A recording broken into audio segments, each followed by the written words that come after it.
क्या कुछ आज जो अंतरिम बजट पास होने वाला है उसमें रोजगार के क्या होगा, क्या टैक्सेस स्लैब क्या हो सकता है, उसमें जो है किसानों के लिए क्या हो सकता है। चूंकि सिसे चौरसी हमारा संपर्क यहाँ पर टूट गया था, लेकिन फिर से वापस हम लोग बात करेंगे।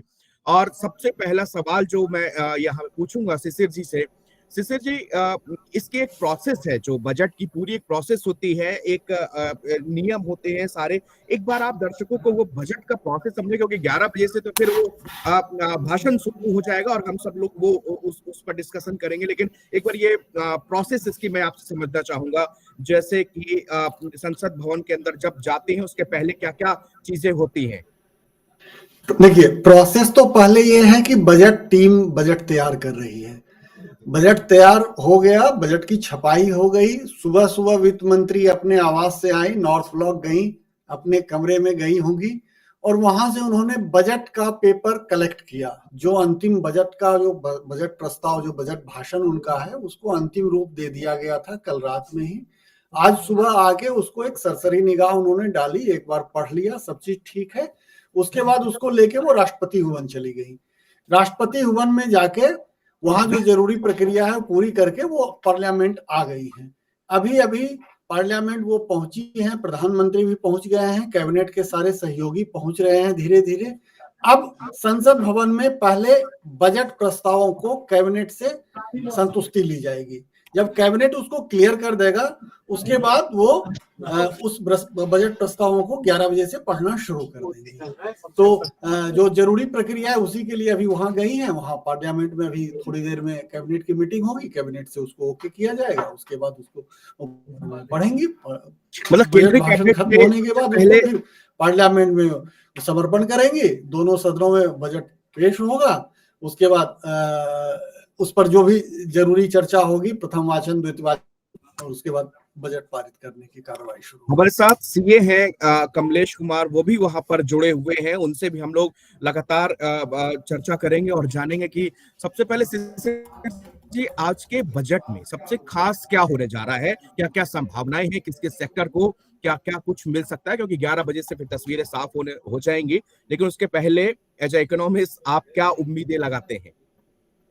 देखिए, यूं तो ये बजट पूरा बजट नहीं, अंतरिम बजट है, वोट ऑन अकाउंट है।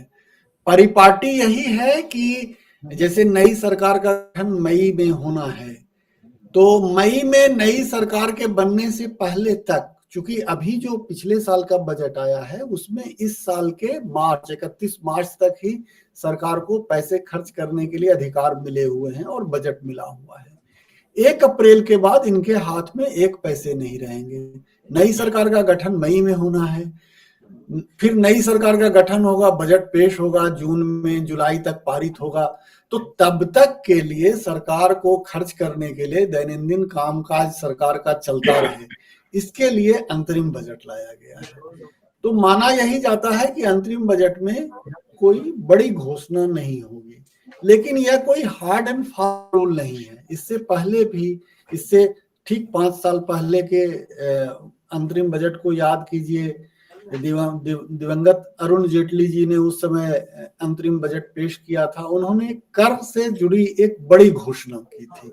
हमारे इनकम टैक्स के विशेषज्ञ सीए कमलेश जी हमसे जुड़े हैं, वो बताएंगे आपको कि कर से जुड़ी उन्होंने एक बड़ी घोषणा की थी। उससे पहले भी जब जब अंतरिम बजट पेश हुआ है तो कुछ वित्त मंत्रियों ने कुछ कुछ बड़ी घोषणा कर दी है।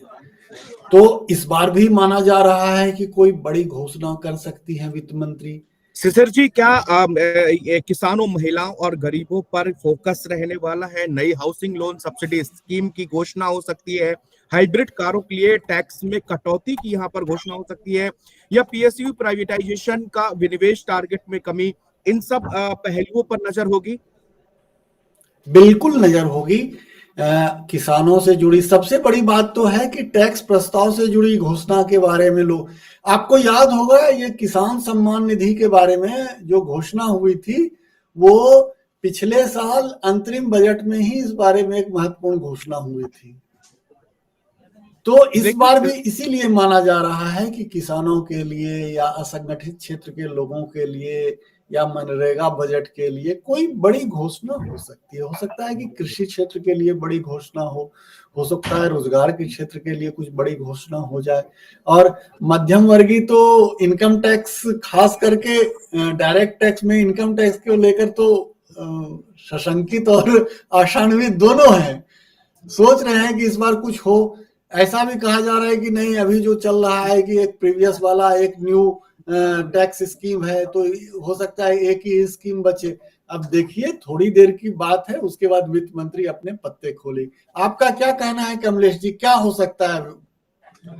सर नमस्कार सभी दर्शकों को। सर देखिए, जहां तक अभी एक बहुत लोगों के बीच बड़ी कंफ्यूजन रहती है हमेशा, new tax regime, old tax regime. New tax regime में दो कैटेगरी था, 2023 तक अलग है, 23-24 के लिए अलग है। तो बहुत लोगों में, आम लोगों में बहुत कंफ्यूजन रहती है कैलकुलेशन की, मैं नए टैक्स में रहूं या पुराने में रहूं वगैरह वगैरह। तो अब ये से एक्चुअली सरकार जो चाहती है, जिस तरीके से बेनिफिट्स लास्ट ईयर दिए गए थे कि भाई स्लैब रेट बढ़ा के 5 लाख से बढ़ा के 7 लाख किए थे न्यू टैक्स रिजीम में, ये ओल्ड टैक्स रिजीम में नहीं किया गया था। मीनिंग देयर बाय ये सरकार प्रमोट करना चाहती है लोग नए टैक्स रिजीम में आए, इसलिए वो इस लिमिट को, हो सकता है क्योंकि ये एक इलेक्शन का पीरियड भी है, तो हो सकता है ये लिमिट 7 लाख को बढ़ा के 10 लाख भी किया जा सकता है। 87 ए की रिबेट बढ़ाई जा सकती है इस मॉड्यूल से। तो बहुत ज्यादा, क्योंकि हालांकि जैसे अभी सीसी जी कह रहे थे कि ये इलेक्शन का टाइम था है और ये इंटीरियम बजट है, बट सरकार सिर्फ कुछ भी कर सकती है। इंटीरियम बजट लाके मई तक, जुलाई जून तक जाएगा, उसके बाद दोबारा बजट आएगा, फाइनल बजट, वहां पर रेगुलेट कर सकती है। तो ये टैक्स छूट में देने की संभावना है। हो सकता है कि अगर न्यू टैक्स रिजीम का लिमिट 7 लाख से बढ़ा के 8 लाख 10 लाख कर दिया जाए, नॉन टैक्सेबल जो 87 ए वाली कैटेगरी है, और ओल्ड टैक्स रिजीम को अगर ये साथ में कंटिन्यू रखना चाहते हैं, बिकॉज ओल्ड टैक्स रिजीम में कोई चेंजेस नहीं किया, 2.5 लाख की एग्जम्पशन, जो कि बहुत कम है, ये 5 लाख रुपए तक किया जा सकता है अगर ये कंटिन्यू रखते हैं ओल्ड टैक्स रिजीम को। जी, क्या यहाँ पे कमलेश जी, एक सवाल मेरा आपसे यहाँ पर रहेगा कि जिस तरह से रॉयटर्स की एजेंसी के मुताबिक उसमें बताया गया था कि पीएम किसान के तहत महिला किसानों को मिलने वाली जो राशि है उसको 12,000 रुपए किया जा सकता है। इस योजना के हर एक किसानों को साल भर में 3 किस्तों में 6,000 रुपए मिलते हैं। सरकारी जो इसका आंकड़ा है उसके मुताबिक किसानों की कुल आबादी में जो महिलाओं की है वो 60% है। मतलब नारी शक्ति पर भी इस बजट में फोकस करने की मुझे लग रहा है सरकार पूरी तरह से अपना मन बना चुकी है। देखिए, अगर आपने देखा होगा कि 26 जनवरी के मौके पे सारा वुमेन पावर पूरा दिख रहा था, तो उसको ध्यान में रखा जाए तो ये बात, आपकी बात बिल्कुल ठीक है कि देखो, चाहे मेल या फीमेल, कोई भी वुमेन हो, वुमेन, क्योंकि कृषि के क्षेत्र में बहुत ज्यादा बेनिफिट देने की संभावना है, तो ये राशि बढ़ाई जा सकती है। और इससे जो छोटे किसान हैं उनको बहुत फायदा है, क्योंकि जिनके पास 2 बीघा जमीन है, 5 बीघा जमीन है, 3 बीघा जमीन है, वो बड़े पैमाने पे कृषि नहीं कर सकते। उनको बहुत काफी कुछ मैनुअल करना पड़ता है, जिसमें इनको बीज खरीदने के लिए और जो खरपतवार फर्टिलाइजर्स वगैरह, फर्टिलाइजर यूज करने के लिए ये बहुत हेल्प करता है। क्योंकि मैं कुछ किसानों से डायरेक्ट बात करता हूँ, जिससे पता लगता है कि उनको ये जो राशि मिलती है उनको बहुत हेल्प होती है। जी, बजट में ये क्या टैक्स पेयर्स को क्या उम्मीद है कमलेश जी इस बजट से हो सकती है? देखिए सर, जो हाई लेवल जो अमीर लोग हैं उनके लिए ज्यादा फर्क तो पड़ता नहीं है, जैसे मामूली, हाँ, मीडियोकर जो मीडियोकर लोग हैं, जिसे हम बोलते हैं कि आम लोग हैं, आम लोगों को डेफिनेटली एक्सपेक्टेशन बजट से रहती है, क्योंकि वो सीधा सीधा इम्पैक्ट करता है उनकी इनकम को, सीधा इम्पैक्ट करता है। आज अभी जो न्यू टैक्स रिजीम, जैसे 7 लाख रुपए तक किसी की इनकम में कोई टैक्स लायबिलिटी नहीं आती, अगर यही अब एक्सपेक्ट कर रहे हैं, अगर ये लिमिट 7 लाख से बढ़ा के 8 लाख 10 लाख रुपए तक अगर हो जाए, तो सीधा सीधा टैक्स पेयर के जेब पे फर्क पड़ेगा, उनकी इनकम बचेगी, टैक्स सेव होगा। जी जी, ये स्टैंडर्ड डिडक्शन में बढ़ोतरी की बात सामने आ रही है। दूसरा जो बात इसमें कि न्यू इनकम टैक्स रिजीम में एनपीएस को शामिल करना, ये भी बात अभी जो हमारे तमाम इकोनॉमिस्ट या हम रिसर्च पढ़ते जा रहे हैं उसमें बात सामने आ रही है। सेक्शन 80C की लिमिट में बढ़ोतरी की बात भी सामने आ रही है। हाउसिंग लोन इंटरेस्ट की लिमिट में तेजी बताई जा रही है। इनकम टैक्स स्लैब में बदलाव भी संभव है। ये 5 बातें जो बजट के टैक्स पेयर के उम्मीदों से जुड़ी हुई है, इनको थोड़ा सा कमलेश जी अगर आप साधारण आसान भाषा में और आम लोगों को जो जानकारी, क्योंकि बड़ी टिपिकल होती है इकोनॉमिक्स की अर्थव्यवस्था की परिभाषाएं जो हैं, तो इसको जरा सा अगर आप साधारण भाषा में समझा पाए। मैं आपको बताता हूँ सर, 80C के अंदर सारी के सारी डिडक्शन, चाहे प्रिंसिपल और होम लोन का जो पेमेंट करते हैं वो भी आता है। आप एनपीएस 80C से थोड़ा एडिशनल आता है, 50,000 की अलग डिडक्शन होती है। New pension, normal provident funds वो भी 80C में आता है। इंश्योरेंस की पेमेंट करते हूँ वो भी 80C में आता है। तो टोटल जो डिडक्शन 80C की है वो सब के सब टोटल आज की डेट में 1.5 लाख रुपए है। एनपीएस में एडिशनल है 50,000, लेकिन ये बेनिफिट तो अवेलेबल उनको है जो ओल्ड टैक्स रिजीम में है। न्यू टैक्स रिजीम के लिए ये डिडक्शन 0 है, उनके लिए कोई डिडक्शन नहीं है। तो अगर इनको बढ़ाने का मतलब है सरकार ओल्ड टैक्स रिजीम को आगे कैरी करना चाहती है, क्योंकि न्यू टैक्स रिजीम में बेनिफिट्स अवेलेबल नहीं है जी। न्यू टैक्स रिजीम वालों के लिए तो स्लैब बढ़ाई जाए, ओल्ड टैक्स रिजीम के लिए ये जो डिडक्शन का लिमिट बढ़ाई जाए। जो 1.5 लाख, इतने कई सालों से 1.5 लाख आपने देखा होगा 80C की डिडक्शन बिल्कुल से 1.5 लाख है, क्योंकि अब इन्फ्लेशन रेट बढ़ रहा है, सब चीजें बढ़ती रहती हैं, लेकिन डिडक्शन नहीं बढ़ रहे हैं। तो डिडक्शन को बढ़ाने की जरूरत है। ये 1.5 लाख की डिडक्शन 2 लाख 2.5 लाख करने की जरूरत है। मतलब जो सेक्शन 80C की जो लिमिट में बढ़ोतरी की बात आ रही है उसमें यही है कि अब उसको जो है 1.5 लाख से बढ़ाकर 2 लाख या 2.5 लाख तक किया जा सकता है। जी जी जी, लेकिन ये ओल्ड टैक्स रिजीम में ही होगा। जी जी। और इसमें जो हाउसिंग लोन इंटरेस्ट की लिमिट का की बात सामने आ रही है, इसमें क्या कमलेश जी हो सकता है?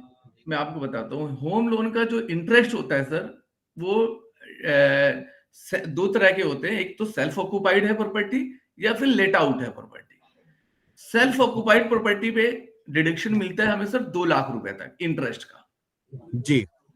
2 लाख रुपए तक डिडक्शन मिलता है, और ये न्यू टैक्स रिजीम में नहीं मिलता। ठीक है, तो ये लिमिट अगर ओल्ड टैक्स रिजीम में इसकी लिमिट, क्योंकि 2 लाख भी काफी साल हो गए, बढ़ा नहीं है, तो ये लिमिट 2 से 3 करने की जरूरत है। क्योंकि लोग एक्चुअली जो न्यू टैक्स रिजीम है, इससे लोग ना थोड़े डिसअपॉइंट हो रहे हैं। अभी क्या, ओल्ड टैक्स रिजीम में टैक्स सेविंग करने के पर्पज से ही सही लोग इन्वेस्ट करते थे, घर खरीद लेते थे, या इंश्योरेंस में पैसे लगा रहे हैं, या एनपीएस में डाल रहे हैं, कोई ना कोई इन्वेस्टमेंट प्लान लेते थे टैक्स सेविंग के पर्पज से। लेकिन अगर मुझे यही पता लग जाए कि मुझे टैक्स सेविंग करने से, मतलब इन्वेस्टमेंट करने से मुझे टैक्स बेनिफिट नहीं बच रहा है, तो people will opt new tax regime, जिससे फ्यूचर के लिए उनको सेविंग नहीं होगी। चाहे वो टैक्स बचाने के पर्पज से, एट लीस्ट वो अपने फ्यूचर के लिए पैसे सेव कर रहे थे, इन्वेस्ट कर रहे हैं, बट न्यू टैक्स रिजीम वो बेनिफिट्स अवेलेबल नहीं है, जिसकी वजह से एक तरह से डिसअपॉइंटिंग है new tax regime investment point of view से। जी जी बिल्कुल। ये कमलेश जी, एक सबसे बड़ा हमेशा से देखा जाता है कि घर खरीदना है, घर एक सपना होता है, और इसमें क्या घर खरीदारों पर ये टैक्स का बोझ कम करने का भी कोई प्राविधान या कोई नियम इसमें आप देख सकते हैं कोई घोषणा में? सर देखिए, बिल्कुल सही। जो छोटे टैक्स, जो 1 BHK 2 BHK या बड़े शहरों में छोटा घर ले पाते हैं, बहुत मुश्किल होता है। जो मिडिल कैटेगरी के लोगों के लिए, लोअर तबके के लोगों के लिए, डेफिनेटली अगर घर में छूट के लिए एक ऑलरेडी स्कीम है, और इस स्कीम को बढ़ाया जा सकता है कि जो उनके स्टैम्प ड्यूटी के पैसे होते हैं उसको डिडक्शन मिल जाता है, जिससे कि लोग ज्यादा से ज्यादा घर खरीदें। तो टैक्स सेविंग के पॉइंट ऑफ व्यू से ये सर्टेन इनकम का आप एक लिमिट बढ़ाई जा सकती है कि जो पहला घर खरीदा है उसके उनको सर्टेन अमाउंट ऑफ टैक्स की एग्जेम्पशन मिलनी चाहिए। क्योंकि क्या है, जिनके पास 2 3 4 घर है उनकी बात नहीं कर रहा हूँ, जो पहली बार घर रहे हैं, पहली बार घर खरीद रहे हैं, ऐसा एक बहुत बड़ा तबका है और हम हर जगह खासकर से अगर हम दिल्ली एनसीआर की बात करें या हम उन शहरों की बात करें जहाँ पे बहुत तेजी से इंडस्ट्रियलाइजेशन बढ़ा हुआ है, नौकरियां करने लोग जाते हैं, वहां पर एक बहुत बड़ा सपना होता है कि एक छोटा सा घर, ताकि इंसान अपने परिवार के साथ में वहां पर रह सके। लेकिन इन टैक्स स्लैब में क्या उनके लिए भी एक बहुत बड़ा ये वर्ग आता है और इनके लिए क्या कुछ कमलेश जी हो सकता है और क्या कुछ किया जा सकता है? देखो, करने को सरकार तो बहुत कुछ कर सकती है इस सेगमेंट को ध्यान में रख के, क्योंकि ये मेन वो है, मेन स्ट्रीम ज्यादा लोग इस कैटेगरी में हैं। तो ज्यादा से ज्यादा मैंने अभी जैसे बता रहा था कि घर खरीदने के लिए एक इंसेंटिव दे सकते हैं कि पहला घर के ऊपर सर्टेन जो जो लाइफ में पहली बार घर खरीद रहे हैं उसको सर्टेन अमाउंट ऑफ टैक्स में डिडक्शन मिल जाए, ये स्पेसिफिक डिडक्शन लेके आया जाए, जिससे कि लोग पहली बार ज्यादा से ज्यादा घर खरीदने पे ध्यान दें।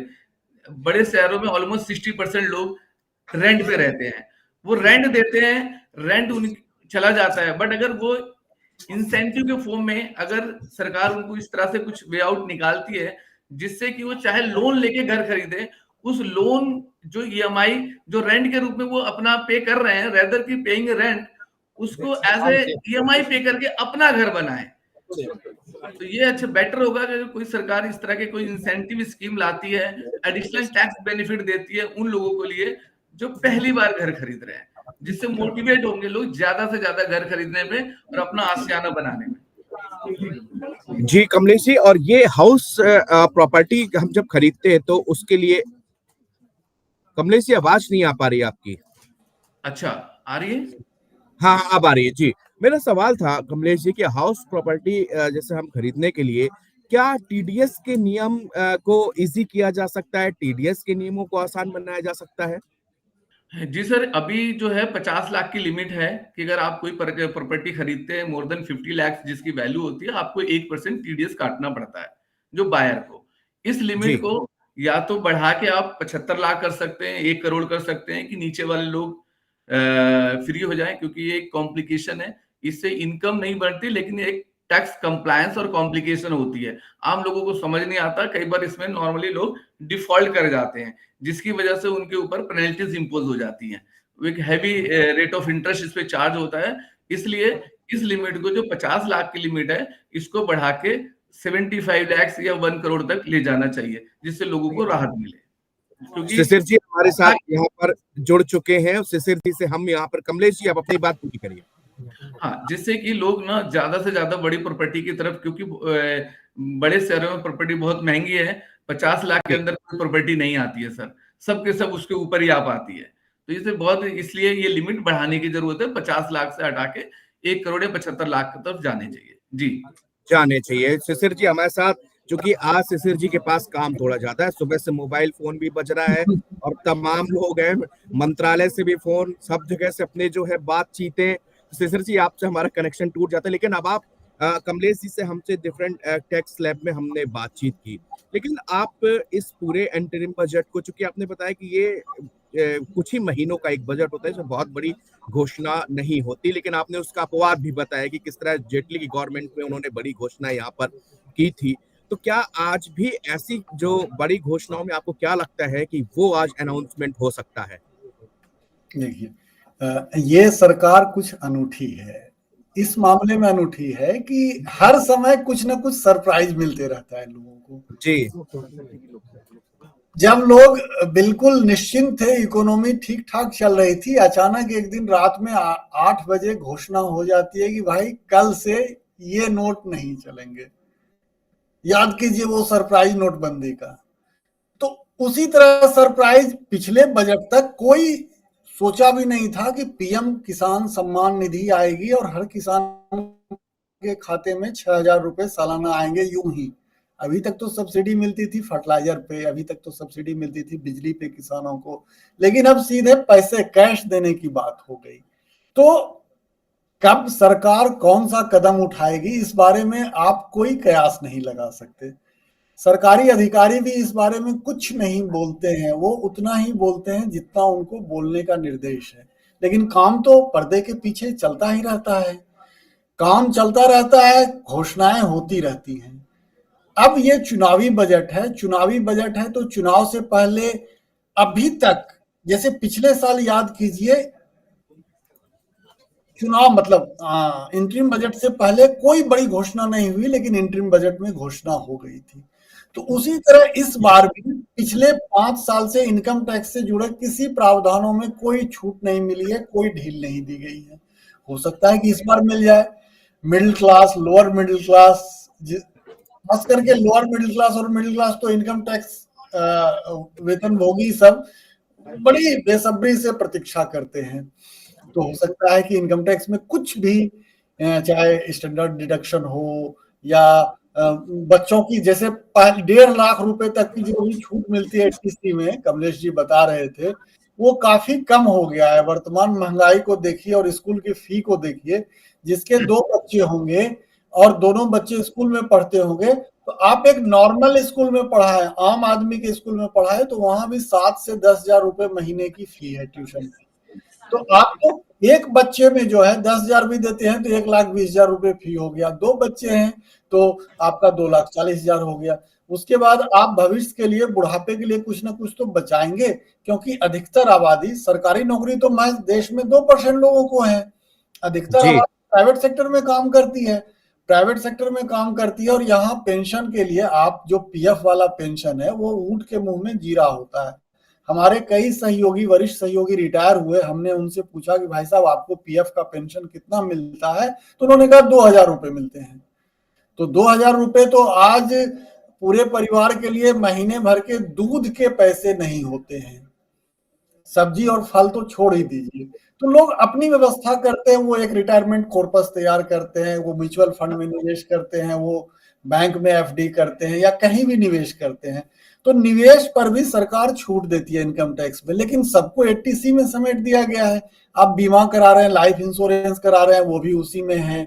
आप बच्चों की फी भर रहे हैं, वो भी उसी में है। आप पीपीएफ खुलवा लिए हैं, वो भी उसी में है। आप बच्ची की शादी के लिए या बच्ची की पढ़ाई के लिए सुकन्या समृद्धि योजना में खाता खुलवा लिए हैं, वो भी उसी में है। और 1.5 लाख रुपए अब होते क्या हैं, आप जाइए तो 1.5 लाख रुपए, तो हमने बताया कि एक बच्चे आप ढंग के स्कूल में, किसी नामी स्कूल में पढ़ाए तो 1.5 लाख रुपए आपके एक बच्चे की फी में चली जाएगी। 2 बच्चे हैं तो 3 लाख रुपए। निवेश 1.5 लाख रुपए बचाएंगे, 10,000 रुपए महीने, 12,000 रुपए महीने भी बचाएंगे, वो भी 1.5 लाख रुपए हो गए। तो 1.5 लाख तो ऊंट के मुंह में जी रहा है। तो जी बिल्कुल है कि इसको बढ़ाएंगे, लेकिन अब देखिए निर्मला मैडम कितनी इस बात को समझती हैं, क्योंकि ये तो आम आदमी की पीड़ा है, वेतन भोगियों की पीड़ा है।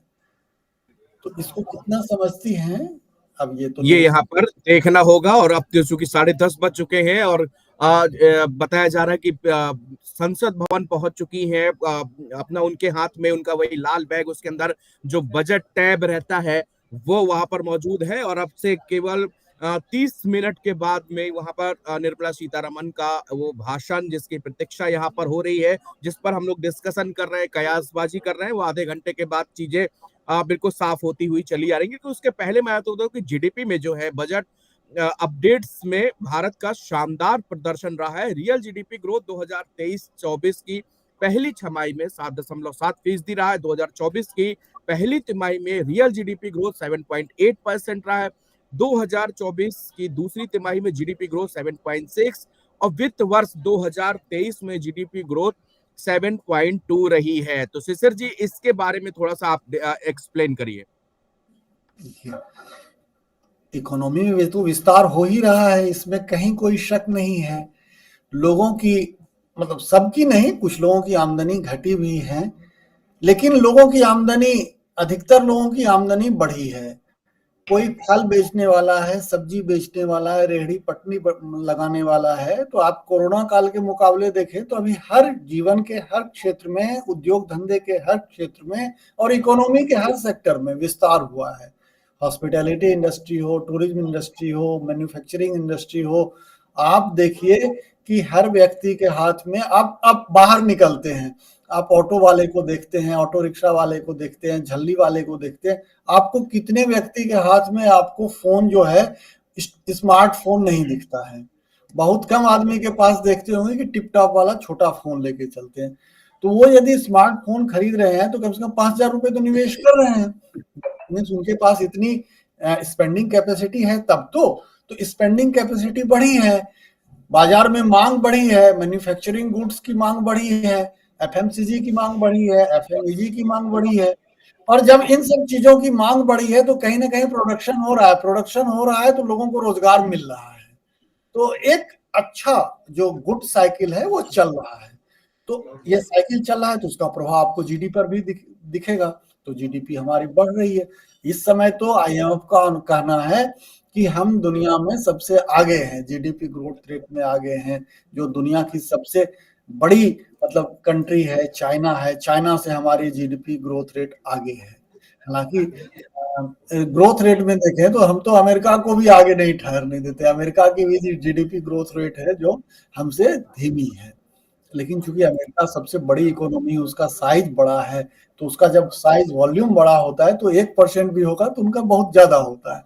हमारी इकोनॉमी उसके मुकाबले छोटी है तो हम 7% लेके भी उनसे तुलना नहीं कर पाते। लेकिन खैर अमेरिका अपनी जगह पर है, लेकिन हमारी उपलब्धि को कोई सिरे से खारिज नहीं कर सकता, नकार नहीं सकता। हमारी जीडीपी बढ़ रही है, लोगों की आमदनी बढ़ रहे हैं, मतलब बढ़ रही है आमदनी, लोगों का जीवन स्तर ऊंचा हो रहा है। जी, ये इनकम अब हमारे दोनों पैनलिस्ट चर्चा हमारी चलती रहेगी। अब हम इंतजार उस पल का भी कर रहे हैं जब वो स्पीच जो है संसद भवन के अंदर से वित्त मंत्री की हो। लेकिन उसके पहले एक बार मैं आपको इनकम टैक्स स्लैब, क्योंकि आज बहुत उम्मीद की जा रही है कि इनकम टैक्स स्लैब का जो उसमें बदलाव हो सकता है। स्लैब जो अभी तक आप ओल्ड रिजीम न्यू रिजीम करके दोनों, लेकिन इस चीज को एक बार मैं फिर से आपको समझाना चाहता हूँ। इनकम टैक्स स्लैब का जो ओल्ड रिजीम है उसके अंतर्गत क्या नियम है, और जो नए न्यू रिजीम है उसके अंदर क्या है। तो अप टू मतलब ओल्ड रिजीम की सबसे पहले हम बात करते हैं तो इसमें 2,50,000 तक कोई भी यहाँ पर आपको इनकम टैक्स पे नहीं करना। फिर 2,50,000 एक से 5 लाख तक, ये ओल्ड रिजीम की बात हो रही है, यहाँ पर आपको 5% देना पड़ेगा। उसके बाद में 5 लाख से 10 लाख तक 20%, और उसके ऊपर यानी कि फिर 30% आपको टैक्स पे करना पड़ेगा इनकम टैक्स। ये स्लैब का ओल्ड रिजीम में आपको बता रहा था। अब न्यू रिजीम की बात यहाँ पर कर लेते हैं तो अप टू 3 लाख तक इसमें निल है, कोई भी आपको इंटरेस्ट पे नहीं करना। लेकिन 3 लाख से 6 लाख तक 5%, फिर 6 लाख से 9 लाख तक 10%, 9 लाख से 12 लाख 15%, फिर उसके ऊपर 20-15 लाख तक, फिर 15 लाख से ऊपर 30%। मैं इसमें शिशिर जी जो मैंने अभी इसके दोनों रिजीम को बताया, इसमें कोई गड़बड़ी तो नहीं है? ये सही मैंने आपको सही और दोनों को डिफाइन किया है? बेहतर है हमारे टैक्स एक्सपर्ट इस पर कमेंट करें। नहीं, आपने सर बिल्कुल सही बताया है कि ओल्ड रिजीम में आपने कहा 2.5 लाख था तो कोई टैक्स नहीं है, 2.5 से 5% है, 5 लाख से 10 लाख के बीच में 20% आता है, और अबव 10 लाख अबव 30% है। ये ओल्ड टैक्स रिजीम अभी चल रहा है। न्यू टैक्स रिजीम में आपने बिल्कुल सही बोला है कि 3 लाख रुपए तक कोई टैक्स नहीं, 3 से 6 5% टैक्स लगता है, 6 से 9 10%, और 9 से 12 15%, 12 से 15 में 20%, अबव 15 30%। बिल्कुल ठीक है। यही रेट आज फाइनेंशियल ईयर 23-24 के लिए यही है। यही है, और इसी में अब हम लोग ये जो बहुत ज्यादा टैक्स पे करने जब हम जाते हैं उस स्लॉट में भरना, उसको उनकी बारीकियों, कई बार हमको कमलेश जी जैसे तमाम एक्सपर्ट्स हैं उनसे सहारा लेना पड़ता है, उनकी राय लेनी पड़ती है। तो इसी चीज को कमलेश जी इस बार कवायद है कि आसान किया जा सकता है। अगर आप देखेंगे कि पिछले से सालों की तुलना में अब टैक्स रिटर्न फाइल करना वास्तव में बहुत आसान हो गया है, क्योंकि जो रिटर्न्स के फॉर्म्स हैं उसमें बहुत चीज पहले से पॉपअप होके आता है। आपकी कोई सैलरी इनकम है, या आपने कोई डोनेशन दिया है, या कुछ और भी आपकी कोई इनकम है, से एग्जांपल सेविंग बैंक का इंटरेस्ट आया, आपने शेयर्स में सेल परचेज किया है, इन सब की इंफॉर्मेशन, या म्यूचुअल फंड रिडेम्पशन किया है, ये सारी की सारी इंफॉर्मेशन आपको टीआईएस एईएस के रूप में आपके लिए अवेलेबल होता है। वहां से डेटा आप इजिली फिल कर देते हो या प्री फिल्ड हो जाता है। अगर आपको लगता है इंफॉर्मेशन ठीक है, आप सेम फॉर्म सबमिट कर सकते हो, और आपको लगता है कि गलत है तो आप उसमें चेंजेस करके अपने रिटर्न फाइल कर सकते हो। और सैलरीड एम्प्लॉय के लिए बहुत आसान है आज की डेट में रिटर्न फाइल करना। ऑब्वियस बिजनेसमैन के लिए थोड़ा कॉम्प्लिकेटेड है, प्रोफेशनल की हेल्प लेनी पड़ती है। अदरवाइज सैलरी के लिए बहुत आसान है, बहुत सारे सैलरीड एम्प्लॉय खुद ही अपने रिटर्न फाइल करते हैं। जी जी बिल्कुल। और अच्छा शिशिर जी, एक बात जैसे अभी हम लोग चर्चा कर रहे थे कि हर वर्ग को यहाँ पर खुश करने की कोशिश की। और सबसे ज्यादा फोकस, जबकि कमलेश जी से मेरी बात हो रही थी, उन्होंने बताया कि 26 जनवरी में जब आपने पूरी कर्तव्य पथ पर जो महिला शक्ति को देखा, उसी तरह आज भी मैं कई जगह पढ़ रहा था कि महिलाओं को लेकर, महिला किसानों के लेकर वहां पर घोषणाएं की जा सकती हैं। हाँ, बिल्कुल हो सकती है। देखा जाए तो किसानों में, मतलब किसान जैसे ही हम बोलते हैं तो हमारे मन में छवि उठती है कि कोई हल जोतता व्यक्ति हो या खाद छिड़कता हुआ कोई व्यक्ति हो। लेकिन जब से महिला सशक्तिकरण की बात हुई है तो अब महिला किसानों की संख्या भी अच्छी खासी बढ़ी है। महिलाएं अब खेतों में अब नई नई टेक्नोलॉजी आ रही है, नए नए प्रयोग हो रहे हैं, उसी तरह अब महिलाएं भी किसान बन रही हैं। तो हो सकता है कि सरकार महिला किसानों के लिए कोई विशेष योजना की घोषणा कर दे। हो सकता है कि सरकार महिलाओं को बढ़ावा देने के लिए, क्योंकि आमतौर पर महिलाओं के नाम पर जमीन जायदाद अपने समाज में कम ही होते हैं, तो महिलाओं के नाम पर जमीन जायदाद हो, जमीन हो, खास करके खेतीहर जमीन हो, वो खेती करें, तो हो सकता है उनके लिए कुछ विशेष योजना की घोषणा हो जाए। इसके लिए थोड़ा देर हमें और इंतजार करना होगा, देखते हैं वित्त मंत्री के पिटारे से क्या मिलता है। कमलेश जी, अगर जैसे महिलाएं हैं एक ऐसे वर्ग में जहाँ पे छोटे शहर हैं, वहां पर कोई छोटा बिजनेस स्टार्ट करना चाहती हैं, वहां पर वो कारोबार स्टार्ट करना चाहती है, क्या उसके लिए क्या सरकार के अभी जो इस बजट में क्या हो सकता है, या पहले से उनके लिए क्या नियम है कि कम ब्याज दर में उनको पैसा मिल जाए, जबकि अपना वो लघु कुटीर उद्योगों को वो डेवलप कर सके, अपने साथ 4 लोगों को और वहां पर जोड़ सके? सर देखिए, पहले से एमएसएमई लोन अवेलेबल हैं छोटे छोटे उद्योग धंधों के लिए। बैंक से हमें एमएसएमई लोन मिल रहा है जो कि नॉर्मल बैंक रेट से जो रेट ऑफ इंटरेस्ट कम होता है, जो कि बहुत लोगों को हेल्प हो रहा है। क्योंकि पहले लोग क्या करते थे, साहूकार या महाजन के पास जाके privately higher tax interest rate पे, हायर इंटरेस्ट रेट पे लोन लेते थे, जो कि बहुत उनको कॉस्ट आती थी। लेकिन जब से एमएसएमई लोन लोगों को मिलना आसान हो गया है और सेल्फ हेल्प ग्रुप्स के थ्रू, तो ये चीजें बहुत उनको फ्रूटफुल हो रहा है। लोग अपने, इवन चाहे महिलाएं हैं या पुरुष हैं, छोटे लेवल के बिजनेसमैन बैंक से पैसे लेके, कर्ज लेके अपने बिजनेस को एक्सपैंड कर रहे हैं, एक अच्छा प्रॉफिट बना रहे हैं। तो ये एमएसएमई लोन इनको बहुत हेल्पफुल हो रहा है, जिससे कि अगर आपने देखा होगा कि जो कुछ महाजन या इस तरह के फाइनेंस बिजनेस में अवेलेबल थे अनऑफिशियली, उन लोगों का बिजनेस ऑलमोस्ट खत्म हो गया है। क्योंकि ये काम अब एक चैनल के थ्रू, फॉर्मल चैनल के थ्रू, बैंक के थ्रू होने लग गया है, विच इज एक इकोनॉमी के लिए बहुत अच्छा है देश के, बिकॉज हम लोग डेवलपिंग कंट्री है, डेवलप की तरफ जा रहे हैं। ये उसका बहुत अच्छा साइन है कि एमएसएमई लोन अवेलेबल है और रेट ऑफ इंटरेस्ट और कम हो, तो जिससे कि ज्यादा से ज्यादा और लोग इसके अंदर कवर हो, लो कॉस्ट पे उनको, छोटे बिजनेसमैन को एक फंड अवेलेबल हो। जी सर। शिशिर जी, ये जो एमएसएमई जिसकी बात की, चर्चा की, हमेशा ये सरकारों की स्पीचेस में और उनके में तमाम बड़े बड़े आंकड़े की, इतने लोगों ने लोन लिया, इतने युवाओं ने लोन लिया, लेकिन वो प्रोसेस, जब हम कई लोगों से बात करते हैं, आम लोगों से, कहते हैं ये प्रोसेस बहुत लंबी है जी, हम बैंक जाते हैं हमको लोन नहीं मिलता है। लेकिन ये जो आंकड़े आते हैं वो बताते हैं कि 20,000 करोड़ का जो है लोगों ने एमएसएमई में लोन लिया, या युवाओं ने इतना लोन लिया। ये प्रोसेस क्या वास्तव में बहुत डिफिकल्ट है लोन लेने की और फिर अपना बिजनेस स्टार्ट करने की?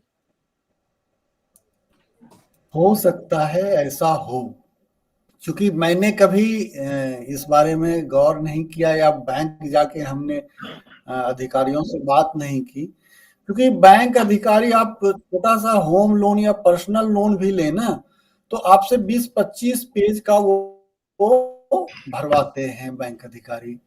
ढेर सारी चीजें पूछते हैं आपसे, सैलरी स्टेटमेंट लेंगे, बैंक अकाउंट डिटेल लेंगे, पैन आधार तो लेंगे ही, और पूछेंगे कि आपके नाम कोई चल संपत्ति है, अचल संपत्ति हो।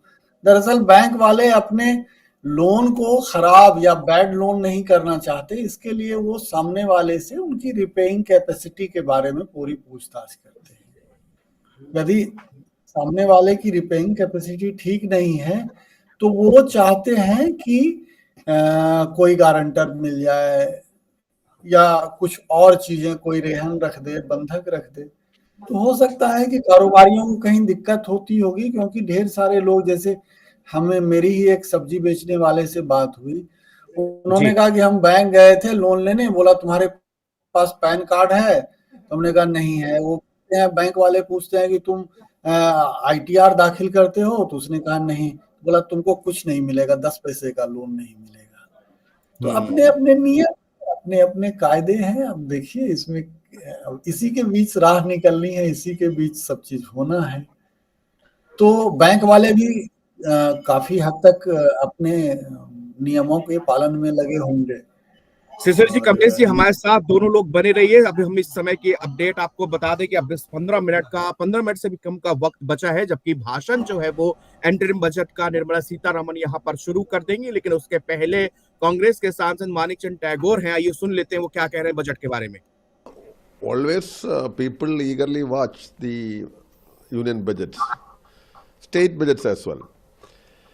Here the point is that whether the government will introduce any pro-people policy which is beneficial to the common man of this country. Apart from rhetoric and distorted facts, this government is not doing anything for the general public. For example, when the UP, NDA government came into power in 2014, the major campaign of the NDA, especially the BJP, was against petroleum price hike. Many programs, jadas, speeches you can see still available in YouTube. The promise was to reduce the amount of petroleum products, including diesel and petrol, to minimum to 50 rupees. Now what is? तो आप ये सुन रहे थे, वो लगातार आसान वो कह रहे हैं कि कुछ ऐसा हो आम लोगों को उससे लाभ, पेट्रोल के दाम बढ़ रहे हैं, सरकार जो है ये तमाम बातें मानिक चंद यहाँ पर कहते हुए नजर आ रहे हैं। और ऐसे विपक्षी पार्टियों की तमाम यहाँ पर प्रतिक्रियाएं हम सुबह से सुन रहे हैं। उन्होंने कहा कि ये सब जो सरकार है इसमें, इस सरकार में गरीब गरीब होता जा रहा है, और जो अमीर है वो अमीर होता जा रहा है। इन दोनों के बीच की जो खाई है वो बढ़ती जा रही है। तो क्या शिशिर जी वास्तव में कुछ ऐसा है कि गरीब गरीब होता जा रहा है और रईस रईस होता जा रहा है? जीडीपी लगातार बढ़ती जा रही है, आपकी ग्रोथ रेट सारे प्लस में दिख रहे हैं, आपको सब ऊपर से ही अच्छा दिख रहा है। लेकिन लगातार, अब मैं खासकर कांग्रेस की बात करूं, राहुल गांधी इस समय न्याय यात्रा निकाल रहे हैं, वो भी जगह जगह जाके इसी बात को उठा रहे हैं कि देखिए हम हर हाशिए पर जो लोग हैं उनको उठाने की कवायद है, लेकिन गरीब गरीब होता जा रहा है और रईस रईस होता जा रहा है। देखिए इसमें इसका सबसे अच्छा विश्लेषण होता है आर्थिक समीक्षा से। इस बार बजट से पहले आर्थिक समीक्षा आई नहीं। आर्थिक समीक्षा में ही सब चीज का आंकड़ा रहता है, चाहे गरीबों का आंकड़ा हो, अमीरों का आंकड़ा हो। इवन ये भी उसमें रहता है कि पोस्ट कार्ड, हर एक पोस्ट कार्ड को बेचने में सरकार को कितना घाटा हो रहा है। तो जब तक आर्थिक समीक्षा ना आ जाए तब तक हवा में तलवार भांजने से बेहतर है कि सामने आपके कुछ कागज हो जी। तो हमें लगता है कि जब तक सरकार की तरफ से पेपर ना आ जाए तब तक इसको पॉलिटिशियन के बीच ही रहने दिया जाए। हम लोग तो आंकड़े पर बात करेंगे यहाँ। और लेकिन जी पहले क्या आंकड़े थे? पहले के, अगर मैं, इस बार आर्थिक समीक्षा नहीं है लेकिन जब आई थी वो पहले का अगर आपको कुछ जिक्र कर पाए, क्या इन दोनों के बीच में क्या फासले थे? इस समय देखिए आप, उसके लिए आपके पास बोलने के लिए पूरी तैयारी की जरूरत होती है जी। आंकड़े उसके लिए निकाल के रखने होंगे। तो हम लोग थोड़ी देर बाद बजट के बाद बैठते हैं तो फिर सारे अब बजट की भी बिल्कुल। इस समय हम सुन लेते हैं प्रदीप कुमार अग्रवाल है, founder and chairman signature global India limited के। वो जो है बजट के बारे में लगातार इंडस्ट्रियलिस्ट की बाइट आ रही है, हमसे बात, वो क्या कह रहे हैं एक बार उनको सुनते हैं। अगर हम रियल एस्टेट इंडस्ट्री की बात करें तो real estate industry looking like a wow, because आप ये देखिए कि पिछले 2-3 साल में रियल एस्टेट इंडस्ट्री ने बहुत एक नया चैप्टर देखा है, बहुत उछाल उसमें दिखाई दिया है। और जो लोग पिछले 10 साल से कहीं ना कहीं स्ट्रगल कर रहे थे घरों के लिए, उनके लिए एक नई उम्मीद की किरण जगी है। आज के इस बजट से मुझे बहुत उम्मीदें हैं, क्योंकि ये जो बजट है इसमें रियल एस्टेट को उन्हें कहीं ना कुछ बेनिफिट्स देने होंगे। अगर वो बेनिफिट मिलेंगे तो एक जो आम इंसान है उसके घर का सपना पूरा हो सकेगा। आज मैं उम्मीद कर रहा हूँ कि खास करके जो होम लोन के ऊपर मिलने वाली जो छूट है, जिसे हम CLSS स्कीम कहते थे, 2022 तक हाउसिंग फॉर ऑल में वो हमें मिलती थी, जो बायर को मिलती थी, वो मुझे लगता है आज फिर से रिस्टोर होनी चाहिए। दूसरी एक बड़ी बात कि इंडस्ट्री का स्टेटस बहुत टाइम से पेंडिंग है रियल एस्टेट को, मुझे लगता है वो मिलना चाहिए, जिससे इंडस्ट्री को इंफ्रास्ट्रक्चर की तरह सोचा जाना चाहिए, क्योंकि रियल एस्टेट कहीं ना कहीं इंफ्रास्ट्रक्चर का ही एक पार्ट है। एंड ऑफ कोर्स लिस्ट बहुत लंबी है, लेकिन उसके अंदर एक चीज़ और मैं ज़रूर ऐड करूँगा कि जो होम लोन के ऊपर जो होम लोन इंटरेस्ट है उसके ऊपर 2 लाख रुपए का एक रिबेट मिलता है।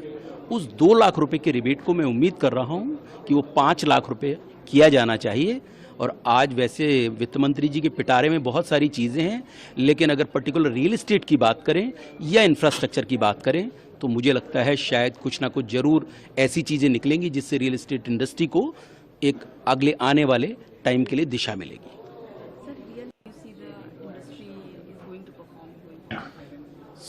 अगर हम रियल एस्टेट इंडस्ट्री की बात करें तो real estate industry looking like a wow, because आप ये देखिए कि पिछले 2-3 साल में तो आप सुन रहे थे, उनका कहना है कि रियल एस्टेट में बूम है लाइक वाउस। कमलेश जी, थोड़ा इनकी बात को आप आसान भाषा में ज्यादा बेहतर समझा सकते हैं, क्योंकि अभी कुछ देर पहले आप इन्हीं की बातों को आप अभी एक्सप्लेन कर रहे थे। सर देखिए, ऐसा है जैसे बताया जा रहा था कि जो अभी होम लोन का इंटरेस्ट पे डिडक्शन है वो 2 लाख रुपए है। उन्होंने भी ये बात कही और अभी भी है, और ये कई सालों से है।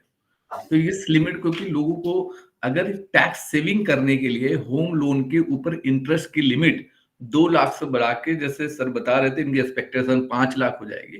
तो 5 लाख ना हो तो 3 लाख, 4 लाख कुछ तो हो, वो लिमिट बढ़नी चाहिए, जिससे ज्यादा से ज्यादा लोग घर खरीदने के लिए लोन लेंगे तो ज्यादा से ज्यादा एक्चुअली उसमें बाइंग आएगी, रियल एस्टेट बूम होगा और लोगों के लिए घर अवेलेबल होंगे। अभी लोग किराए पे रह रहे हैं तो वो ज्यादा से ज्यादा प्रमोट होंगे अपने लिए आशियाना खरीदने के लिए, और उसमें टैक्स छूट मिलेगी इंटरेस्ट के ऊपर। ये कह रहे थे जी।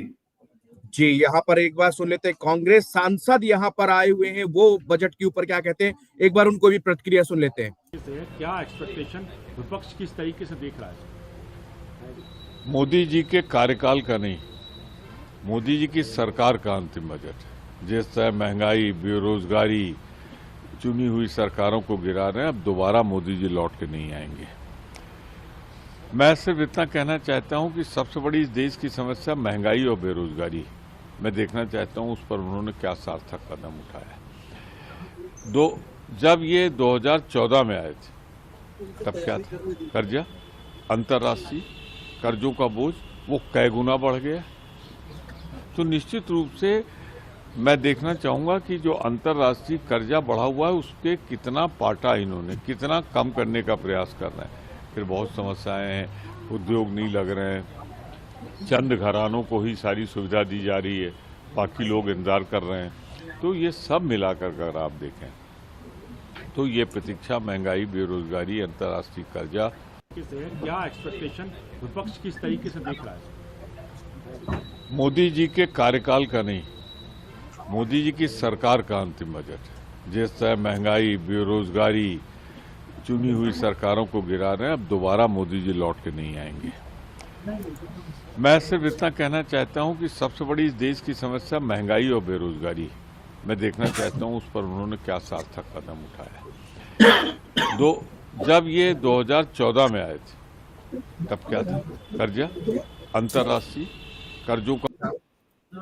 कांग्रेस सांसद प्रमोद तिवारी को आप सुन रहे थे, जो कि सरकार के ऊपर तमाम तरीके के सवाल उठाते हुए उन्होंने इंटरनेशनल कर्जा, अंतर्राष्ट्रीय कर्ज का बोझ बढ़ा है 2024 से पहले। वो कह रहे हैं कि कितना था, आप कितना है, रोजगार की, बेरोजगारी की समस्या है, और उसके अलावा यहाँ पर महंगाई सबसे बड़ा है। उन्होंने कहा कि इन सब चीजों से सरकार कैसे निपटती है, और एक सबसे बड़ा जो उन्होंने बयान दिया है इसमें, वो कह रहे हैं कि ये अंतरिम बजट नहीं, ये मोदी सरकार का आखिरी बजट है, इसके बाद से इलेक्शन होंगे और सरकार की वापसी जो है वो संभव नहीं है। फिलहाल ये विपक्षी नेता है, इनका तो सरकार के प्रति सवाल करना इन लोगों का अपना कर्तव्य है और वो प्रमोद तिवारी करते हुए नजर आ रहे हैं। लेकिन इस बीच मैं आपको बता दूं कि 10:52 हो गए हैं। हमारे साथ में हमारे सहयोगी कमलेश जी और लगातार शिशिर जी मौजूद रहेंगे और जैसे ही ये भाषण शुरू होगा, निर्मला सीतारमण जैसे एक एक करके अपने पत्ते वहां पर उनके टैब से आगे निकलेंगी चीजें, वैसे वैसे हम आपको यहाँ पर अपने विशेषज्ञों से उसको एक्सप्लेन करते जाएंगे कि उसके मायने क्या है, क्योंकि कई बार ऐसी चीजें इकोनॉमी में होती हैं और कुछ भाषण जिसको आप आसान भाषा में समझना होगा क्या चीज वो उनके टैक्स स्लैब में अगर चेंजेस हुए तो वो क्या चेंजेस हुए, वो किस तरह के चेंजेस हैं।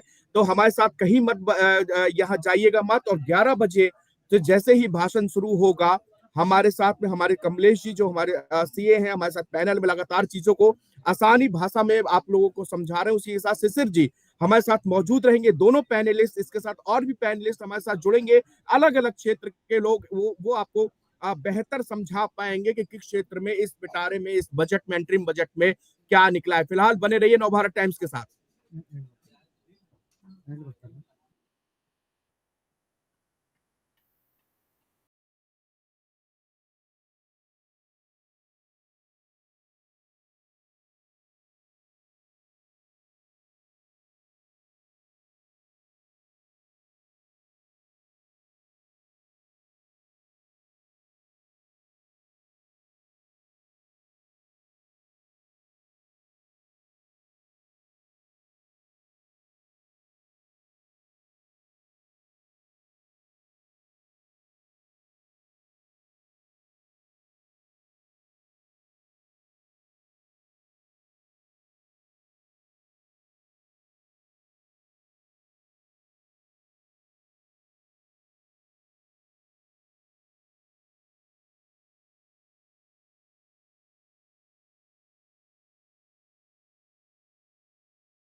अरे छाता बंद करूं?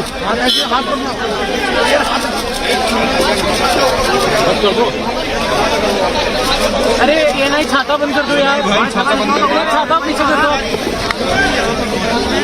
क्या करो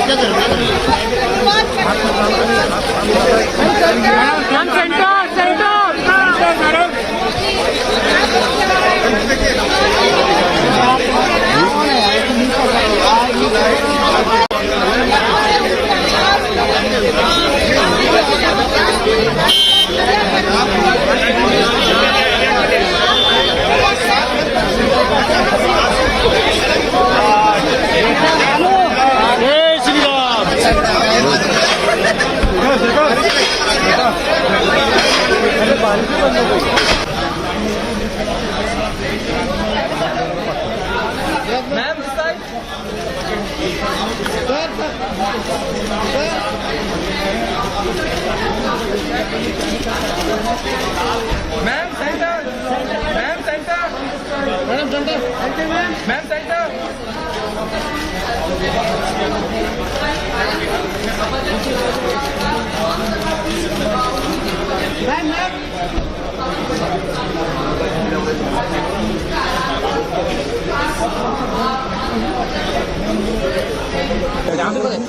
बैठक के बाद बजट कैबिनेट की बैठक में रखी गई, को मंजूरी भी लगी और उसके बाद 11 बजे लोकसभा में मुख्यमंत्री निर्मला सीतारमण बजट पेश करेंगी, बजट भाषण देना।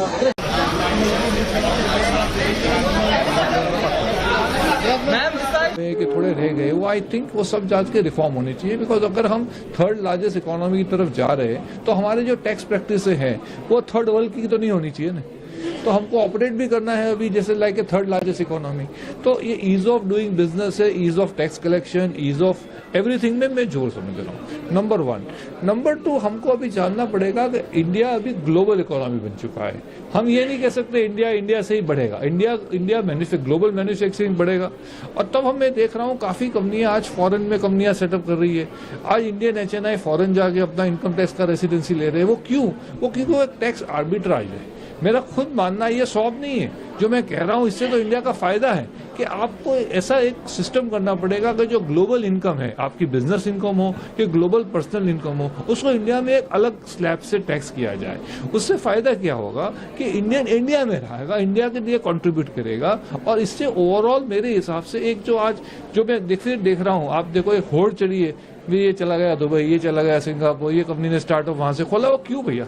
जब हम गिफ्ट सिटी बना रहे हैं, लोगों को बोल रहे हैं गिफ्ट सिटी आगे करो, हम आपको टैक्स बेनिफिट दे रहे हैं, तो ये बाकी सेक्टरों में, वो खाली फाइनेंस के लिए, तो बाकी सेक्टरों में क्यों नहीं कर सकते? तो मेरा ये मानना है कि इसकी एक जरूर है।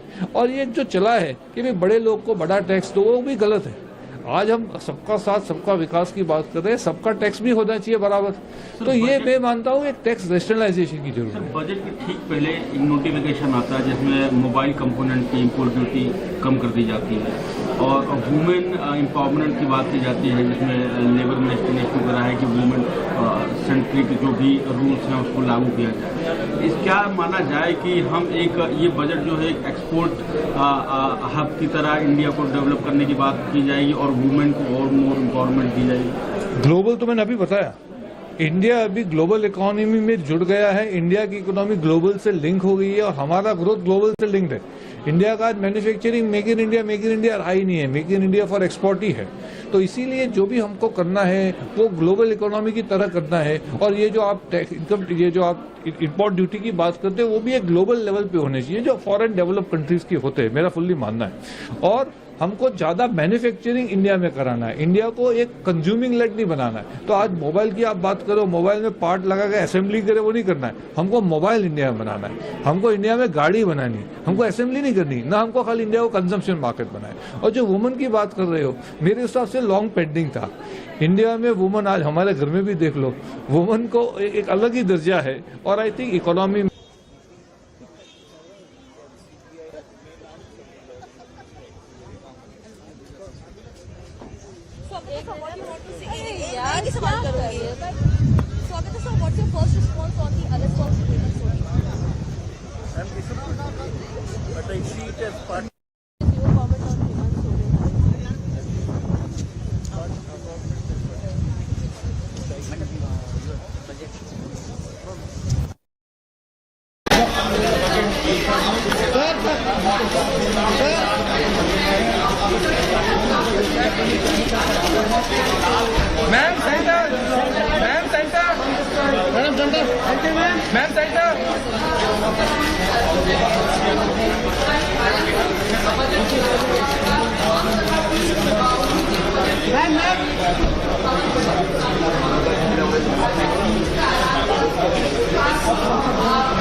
बैठक के बाद बजट को बैठक में रखी गई, मंजूरी भी लगी और उसके बाद 11 बजे लोकसभा में मुख्यमंत्री निर्मला सीतारमन बजट पेश करेंगी, बजट भाषण देना।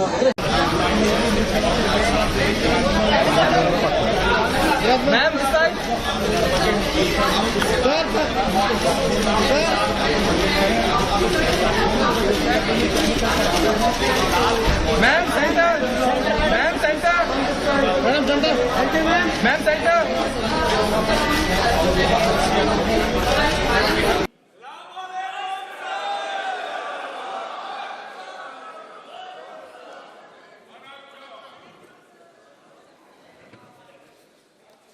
माननीय सदस्यगण, आपको बुलेटिन भाग 2 के माध्यम से पहले ही सूचित किया गया है कि माननीय वित्त मंत्री जी के बजट भाषण की प्रतियां आपको हार्ड कॉपी के रूप में उपलब्ध कराई जाएगी। अतः बजट प्रस्तुत हो जाने के पश्चात माननीय सदस्य बजट भाषण की प्रति प्रकाशन काउंटर से प्राप्त कर सकते हैं। आपको ये भी सूचित किया जाता है कि माननीय मंत्री द्वारा बजट प्रस्तुत किए जाने के पश्चात उसे मेंबर पोर्टल पर भी उपलब्ध करा दिया जाएगा। माननीय वित्त मंत्री जी।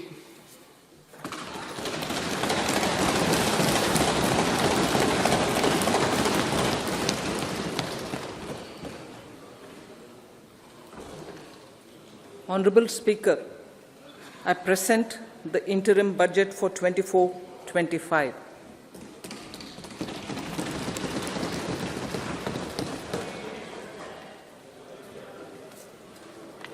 The Indian economy has witnessed profound positive transformation in the last 10 years. The people of India are looking ahead to the future with hope and optimism. With the blessings of the people, when our government, under the visionary and dynamic leadership of Honorable Prime Minister Shri Narendra Modi, assumed office in 2014, the country was facing enormous challenges. With Sabka Saath, Sabka Vikas as its mantra, the government overcame those challenges in right earnest. Structural reforms were undertaken.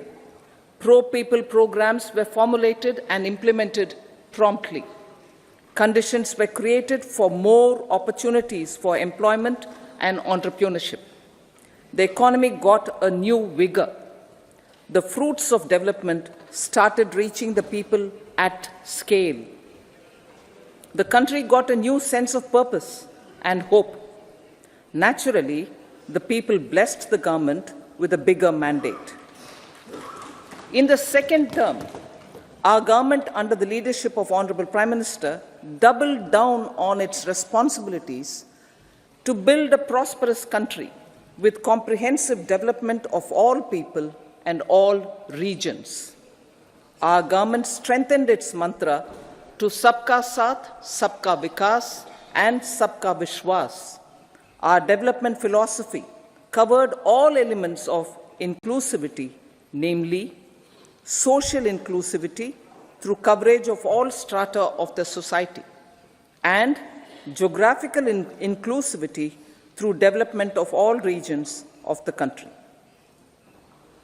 With the whole of nation approach of Sabka Prayas, the country overcame the challenges of once-in-a-century pandemic, took long strides towards Atmanirbhar Bharat, committed to Panch Pran, and laid solid foundations for the Amrit Kal. As a result, our young country has high aspirations, pride in its present, and hope and confidence for a bright future. We expect that our government, based on its stupendous work, will be blessed again by the people with a resounding mandate. Inclusive development and growth. Our humane and inclusive approach to development is a marked and deliberate departure from the earlier approach of provisioning up to village level. Development programs were thus provisioned. In the last 10 years, however, have targeted each and every household and individual through housing for all, Har Ghar Jal, electricity for all, cooking gas for all, bank accounts and financial services for all in record time. The worries about food have been eliminated through free ration for 80 crore people. Minimum support prices for the produce of Annadata are periodically increased appropriately. These and the provision of basic necessities have enhanced real income in the rural areas. Their economic needs could be addressed, thus spurring growth and generating jobs. Social justice. Our government is working with an approach to development that is all-round, all-pervasive, and all-inclusive. Sarvangin, Sarvasparshi, or Sarvasamaveshi. It covers all castes and people at all levels. We are working to make India a Vikasit Bharat by 2047. For achieving that goal, we need to improve people's capability and empower them. Previously, social justice was mostly a political slogan. For our government, social justice is an effective and necessary governance model. The saturation approach of covering all eligible people is the true and comprehensive achievement of social justice. This is secularism in action, reduces corruption, and prevents nepotism, prevents bhai bhatijawad. There is transparency and assurance that benefits are delivered to all eligible people. The resources are distributed fairly. All, regardless of their social standing, get access to opportunities. We are addressing systemic inequalities that had plagued our society. We focus on outcomes and not on outlays, so that the social economic transformation is achieved. As our Prime Minister firmly believes, we need to focus on 4 major castes. They are Garib, Mahilayeं, Yuva and Annadata. Their needs, their aspirations and their welfare are our highest priority. The country progresses when they progress. All 4 require and receive government support in their quest to better their lives. Their empowerment and well-being will drive the country forward. Garib Kalyan, Desh Ka Kalyan. We believe in empowering the poor. The earlier approach of tackling poverty through entitlements had resulted in very modest outcomes. When the poor became empowered partners in the development process, government's power to assist them also increases manifold. With the pursuit of Sabka Saath, in these 10 years, the government has assisted 25 crore people to get freedom from multi-dimensional poverty. Our government's efforts are now getting synergized with energy and passion of such empowered people. This is truly elevating them from poverty. Direct benefit transfer of 34 lakh crore rupees from the government using PM Jan-Dhan accounts has led to savings of 2.7 lakh crores of rupees for the government.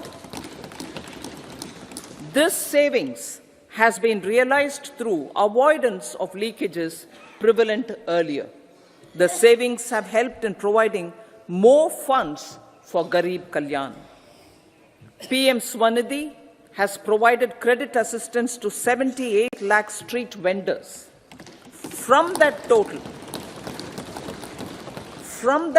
of 78 lakh street vendors, 2.3 lakh have received credit for the 3rd time. PM Jan-Man Yojana reaches out to the particularly vulnerable tribal groups who have remained outside the realm of development so far.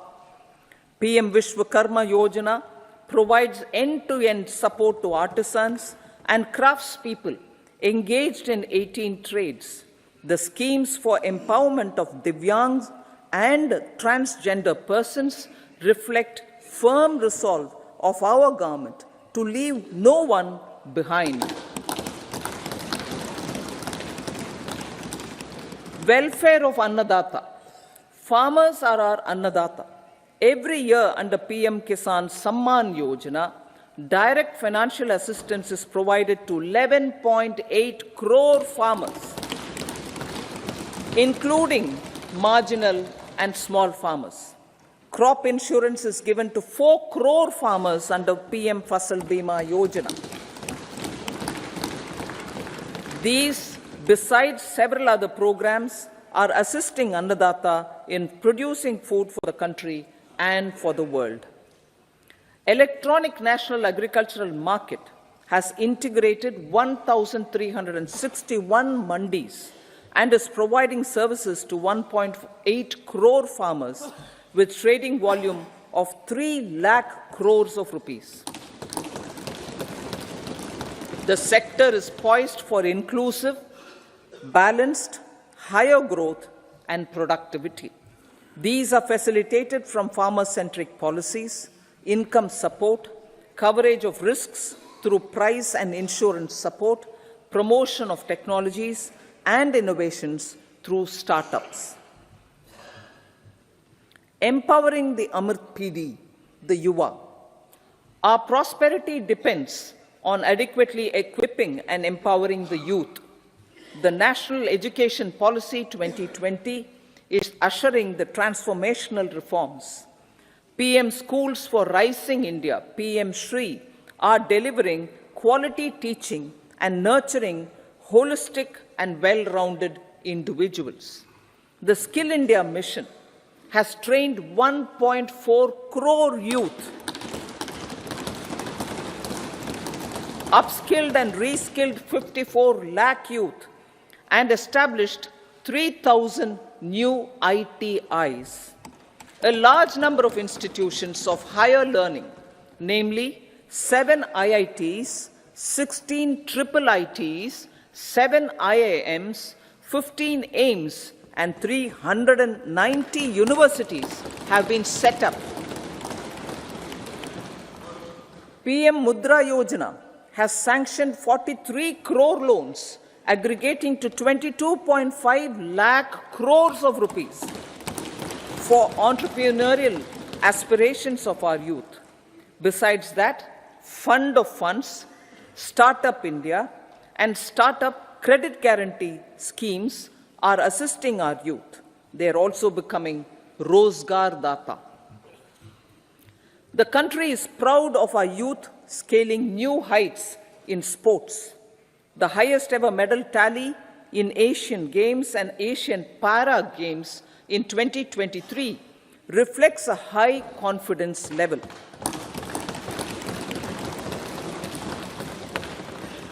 Chess prodigy and our #1 ranked player Pragyananda put up a stiff fight against the reigning world champion Magnus Carlsen in 2023.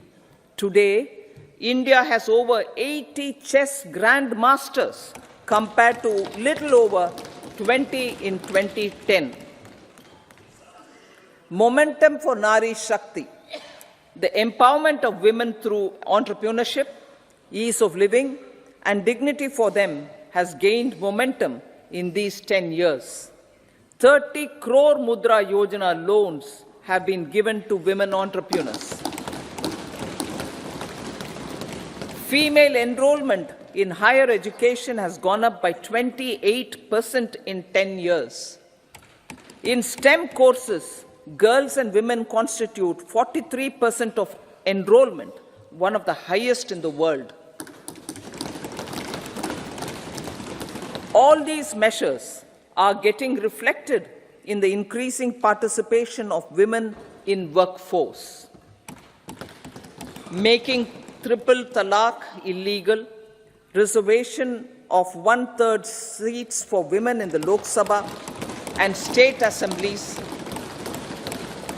and giving over 70% houses under PM Awas Yojana in rural areas to women,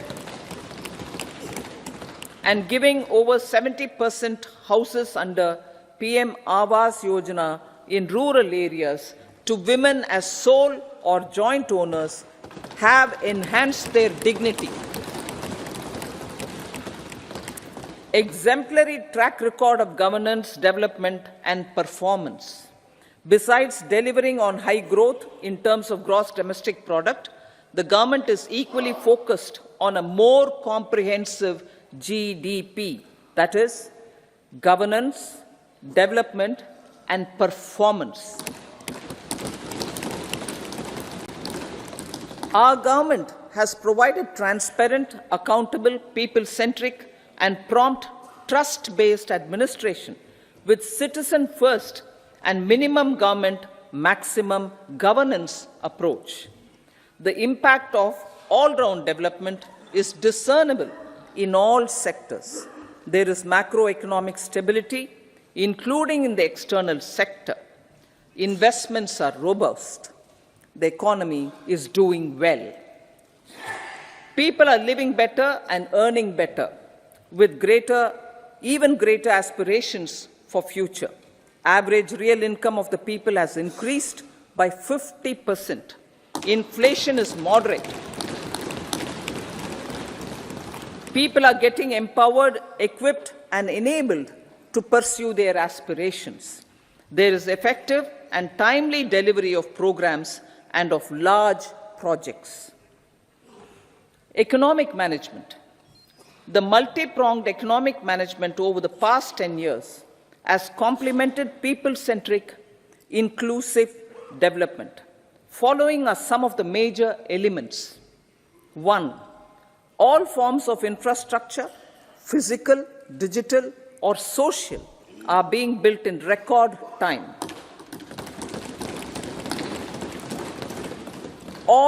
Number 2, all parts of the country are becoming active participants in economic growth. Number 3, digital public infrastructure, a new factor of production as if in the 21st century, is instrumental in formalization of the economy. Number 4, goods and services tax has enabled one nation, one market, one tax. Tax reforms have led to deepening and widening of tax base. Number 5, strengthening of the financial sector has helped in making savings, credit, and investments more efficient. Number 6, GIFT, IFSC, and the Unified Regulatory Authority, IFSCA, are creating a robust gateway for global capital and financial services for the economy. Number 7, proactive inflation management has helped keep inflation within the policy band.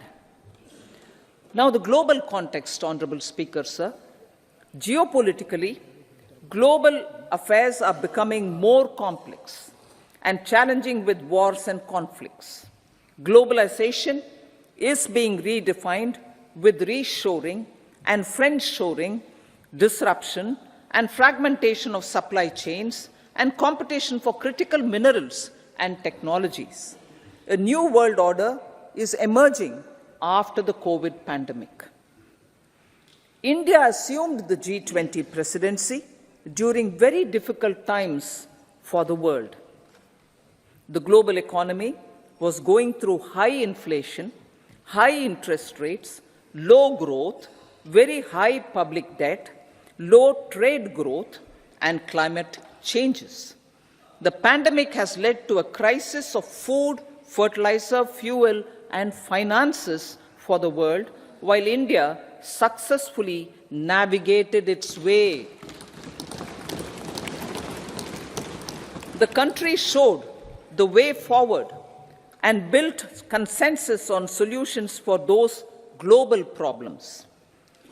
The recently announced India-Middle East-Europe economic corridor is a strategic and economic game changer for India and others.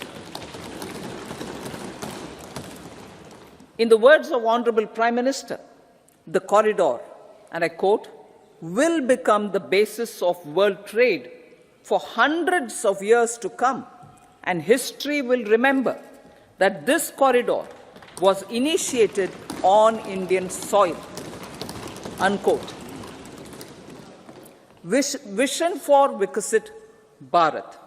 Our vision for Vikasit Bharat is that of prosperous Bharat in harmony with nature, with modern infrastructure, and providing opportunities for all citizens and all regions to reach their potential. With confidence arising from strong and exemplary track record of performance and progress, earning Sabka Vishwas, the next 5 years will be years of unprecedented development and golden moments to realize the dream of developed India by 2047.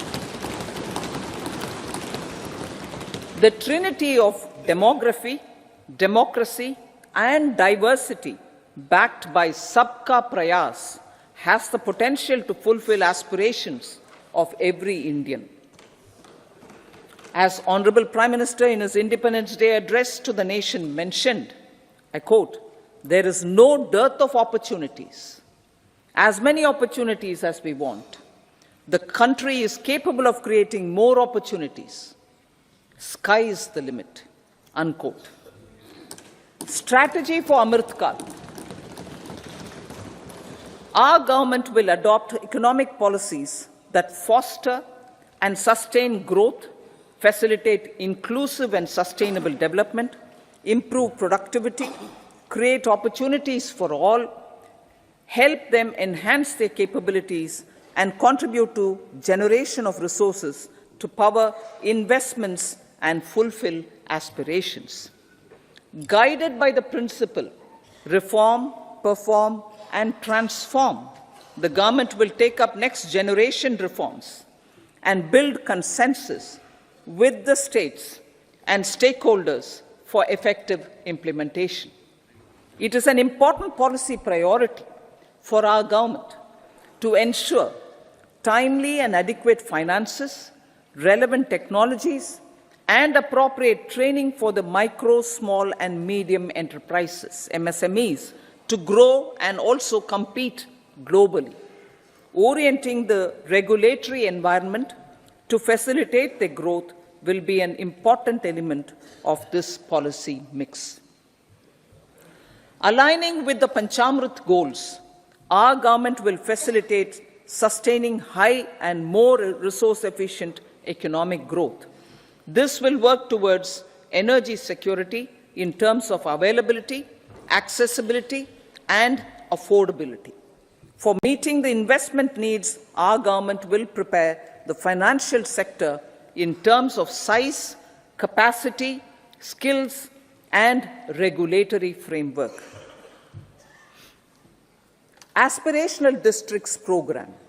Our government stands ready to assist the states in faster development of aspirational districts and blocks, including generation of ample economic opportunities.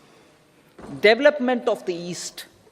Our government will pay utmost attention to make the eastern region and its people a powerful driver of India's growth.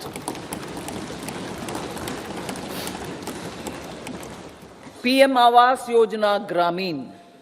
Despite the challenges due to COVID, implementation of PM Awas Yojana Gramin continued, and we are close to achieving the target of 3 crore houses. 2 crore more houses will be taken up in the next 5 years to meet the requirement arising from increase in the number of families. Rooftop solarization and Muft Bijli. Through rooftop solarization, 1 crore households will be enabled to obtain up to 300 units free electricity every month. This scheme follows the resolve of Honorable Prime Minister on the historic day of consecration of Sri Ram Mandir in Ayodhya. Following benefits are expected. Savings up to 15 to 18,000 rupees annually for households from free solar electricity and selling the surplus to the distribution companies. Charging of electric vehicles. Entrepreneurship opportunities for a large number of vendors for supply and installation. Employment opportunities for the youth with technical skills in manufacturing, installation, and maintenance. Housing for middle class. Our government will launch a scheme to help deserving sections of the middle class, and I quote from Honorable Prime Minister's words, living in rented houses or slums or chawls and unauthorized colonies, unquote, to buy or build their own houses.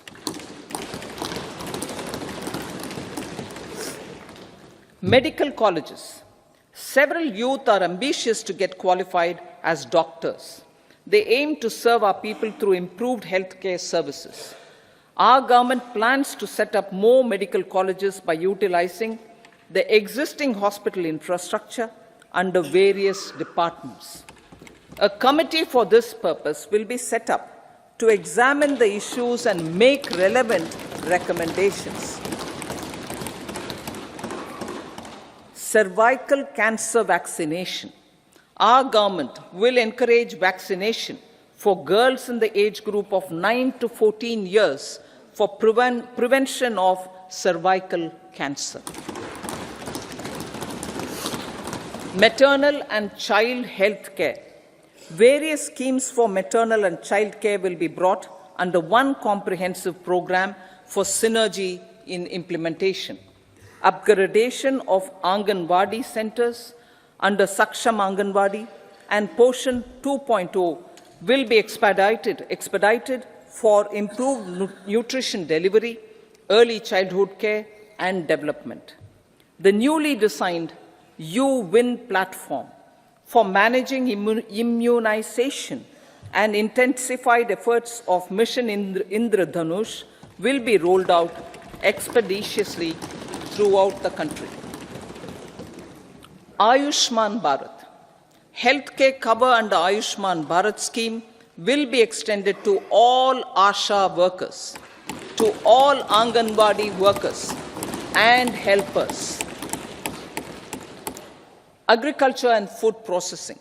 The efforts of value addition in agriculture sector and boosting farmers' incomes will be stepped up. Pradhan Mantri Kisan Sampada Yojana has benefited 38 lakh farmers and generated 10 lakh employment. Pradhan Mantri Formalization of Micro Food Processing Enterprises Yojana has assisted 2.4 lakh SHGs and 60,000 individuals with credit linkages. Other schemes are complementing the efforts for reducing post-harvest losses and improving productivity and incomes. For ensuring faster growth of the sector, our government will further promote private and public investment in post-harvest activities, including aggregation, modern storage, efficient supply chains, primary and secondary processing and marketing and branding. Nano DAP. After the successful adoption of nano urea, application of nano DAP on various crops will be expanded in all agroclimatic zones. Atmanirbhar Oil Seeds Abhiyan. Building on the initiative announced in 2022, a strategy will be formulated to achieve Atmanirbharta for oil seeds such as mustard, groundnut, sesame, soya bean, and sunflower. This will cover research for high-yielding varieties, widespread adoption of modern farming techniques, market linkages, procurement, value addition, and crop insurance. Dairy development. A comprehensive program for supporting dairy farmers will be formulated. Efforts are already on to control foot and mouth disease. India is the world's largest milk producer with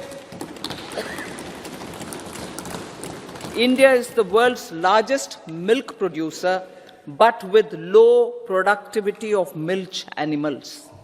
The program will be built on the success of existing schemes such as Rashtriya Gokul Mission, National Livestock Mission, and infrastructure development funds for dairy processing and animal husbandry. Matsya Sampada. It was our government which set up a separate department for fisheries, realizing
operations of passenger trains,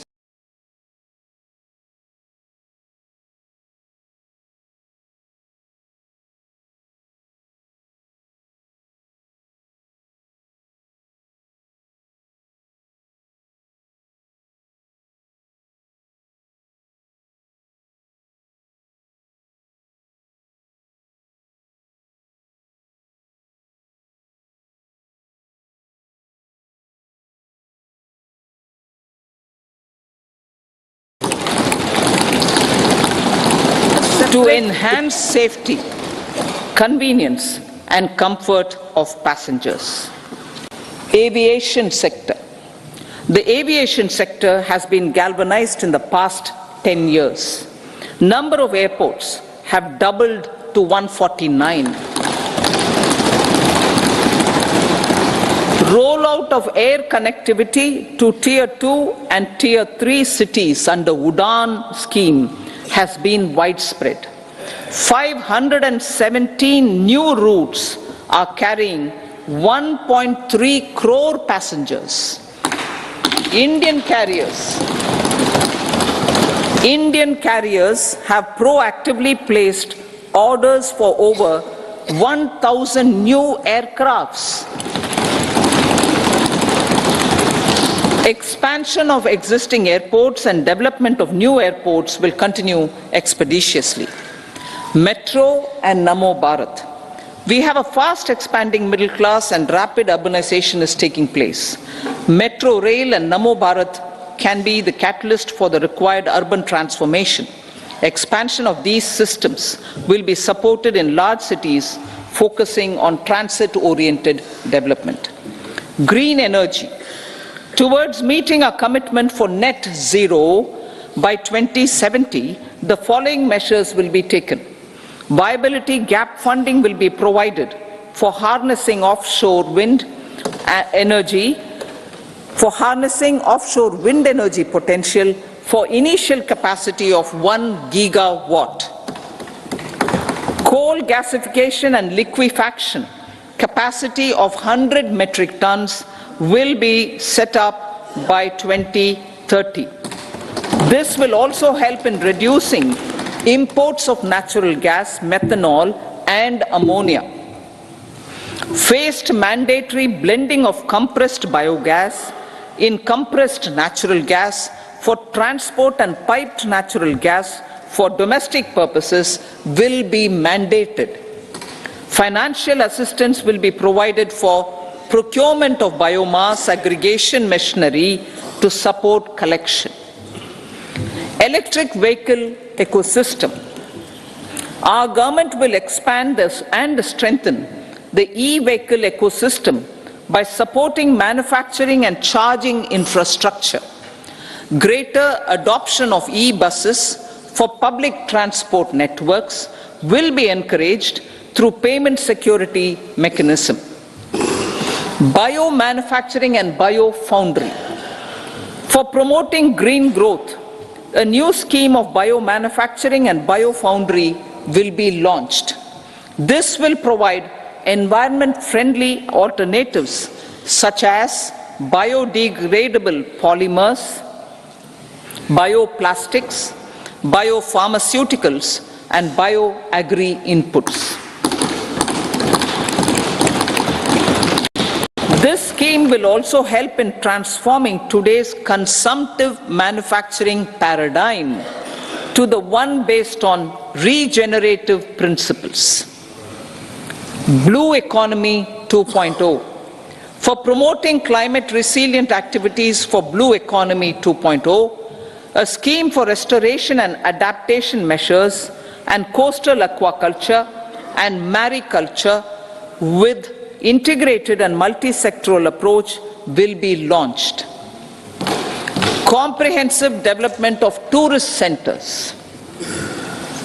The success of organizing G20 meetings in 60 places presented diversity of India to global audience. Our economic strength has made the country an attractive destination for business and conference tourism. Our middle class also now aspires to travel and explore. Tourism, including spiritual tourism, has tremendous opportunities for local entrepreneurship. States will be encouraged to take up comprehensive development of iconic tourist centers, branding and marketing them at global scale. A framework for rating of the centers based on quality of facilities and services will be established. Long-term interest-free loans will be provided to states for financing such development on matching basis. To address the emerging fervor for domestic tourism, Honorable Speaker, sir, projects for port connectivity, tourism infrastructure and amenities will be taken up on our islands, including Lakshadweep. This will help in generating employment also. Promoting investments. The FDI inflow during 2014 to 23 was $596 billion US, marking a golden era.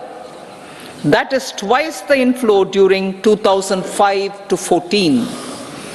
For encouraging sustained foreign investment, we are negotiating bilateral investment treaties with our foreign partners in the spirit of First Develop India. FDI is First Develop India. Reforms in the states for Vikasit Bharat. Many growth and development enabling reforms are needed in the states for realizing the vision of Vikasit Bharat. A provision of 75,000 crore rupees as 50-year interest-free loan is proposed this year to support those milestone-linked reforms by the state governments. Societal changes. The government will form a high-powered committee for an extensive consideration of the challenges arising from fast population growth and demographic changes. The committee will be mandated to make recommendations for addressing these challenges comprehensively in relation to the goal of Vikasit Bharat. Amrit Kal as Kartavya Kal. Our government stands committed to strengthening and expanding the economy with high growth and to create conditions for people to realize their aspirations.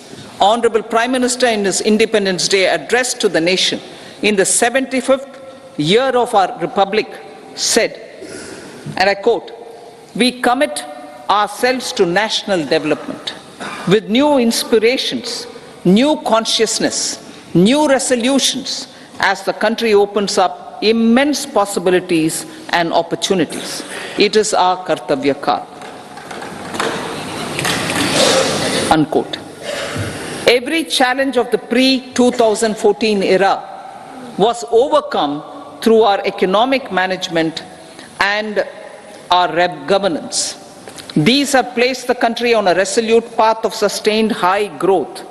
This has been possible through right policies, true intentions, and appropriate decisions.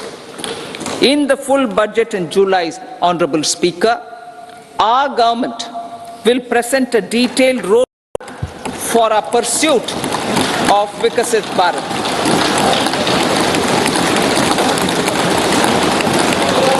Revised estimates.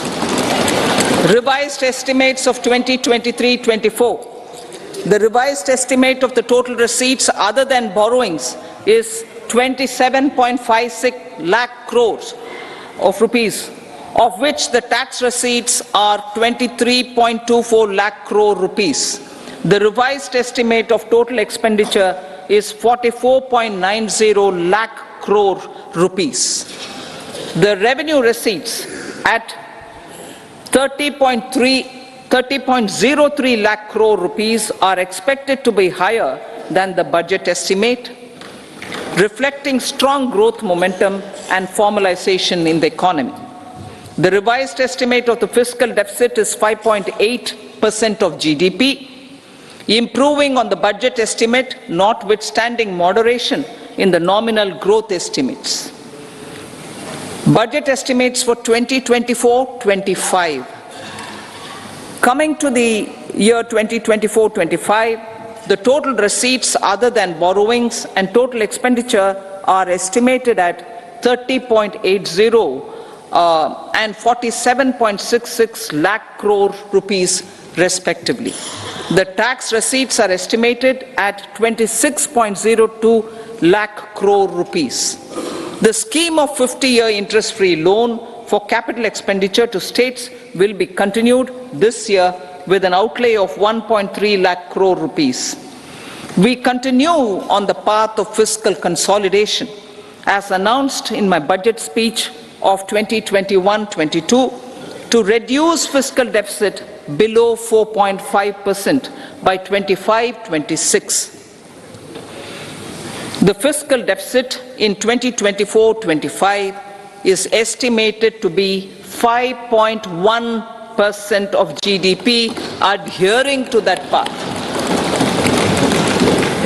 So the gross and net market borrowings through dated securities during 24-25 are estimated at 14.13 lakh crore rupees and 11.75 lakh crore respectively. Both will be less than that in 23-24. Now that the private investments are happening at scale, the lower borrowings by the central government will facilitate larger availability of credit for the private sector. Vote on account. I'll be seeking vote on account approval of the Parliament through the appropriation bill for a part of the financial year 2024-25. I will now move to Part B. Honourable Speaker, sir, over the last 10 years, the direct tax collections have more than trebled and the return filers swelled 2.4 times. I would like to assure the taxpayers that their contributions have been used wisely for the development of the country and welfare of its people. I appreciate the taxpayers for their continued support. The government has reduced and rationalized tax rates. Under the new tax scheme, there is now no tax liability for taxpayers with income up to 7 lakh rupees, up from 2.2 lakh rupees in the financial year 2013-14. The threshold for presumptive taxation for retail businesses was increased from 2 crores to 3 crores. Similarly, the threshold for professionals eligible for presumptive taxation was increased from 50 lakh rupees to 75 lakh rupees. Also, corporate tax rate was decreased from 30% to 22% for existing domestic companies and to 15% for certain new manufacturing companies. Honourable Speaker, sir, in the last 5 years, our focus has been to improve taxpayer services. The age-old jurisdiction-based assessment system was transformed with the introduction of faceless assessment and appeal, thereby imparting greater efficiency, transparency, and accountability. Introduction of updated income tax returns, a new Form 26AS, and pre-filling of tax returns have made filing of tax returns simpler and easier. Average processing time of returns has been reduced from 93 days in the year 2013-14 to a mere 10 days this year, thereby making refunds faster. Indirect taxation. By unifying the highly fragmented indirect tax regime in India, the GST has reduced the compliance burden on trade and industry. The industry has acknowledged the benefits of GST. According to a recent survey conducted by a leading consulting firm, 94% of industry leaders view the transition to GST as largely positive. According to 80% of the respondents, it has led to supply chain optimization, as elimination of tax arbitrage and octroi has resulted in disbanding of checkposts at the state and city boundaries. At the same time, tax base of GST more than doubled, and the average monthly gross GST collection has almost doubled to 1.66 lakh crores this year. States too have benefited.